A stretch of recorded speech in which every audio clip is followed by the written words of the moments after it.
Giselle is with her economics tutor, William Felt. At last week's class, William talked about tax and the myth that it is a burden. Would you call your Netflix subscription a burden, he asked them.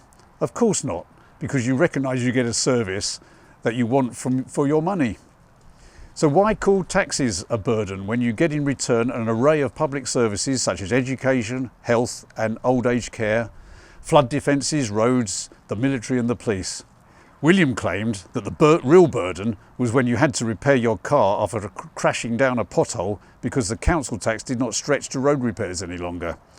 Or you had to regularly drive up to the refuse tip because the bins were only emptied every fortnight. Or even could not even find a public convenience any longer as they'd all been closed down. That was the burden. Everybody agreed with him.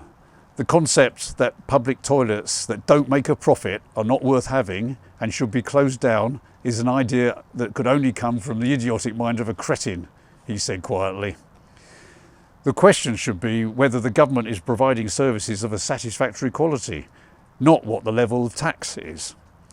If tax were really a pure burden, the highly taxed Swedes would move to Paraguay for their 10% tax rate. But of course they don't, because they enjoy excellent services where the South Americans get very little. None of this would interest Clive, and Giselle knew it. The quality of the service provided is deliberately overlooked by those who want to cut, slash and reduce the state. Take the company that won the contract to look after all the trees in that northern city.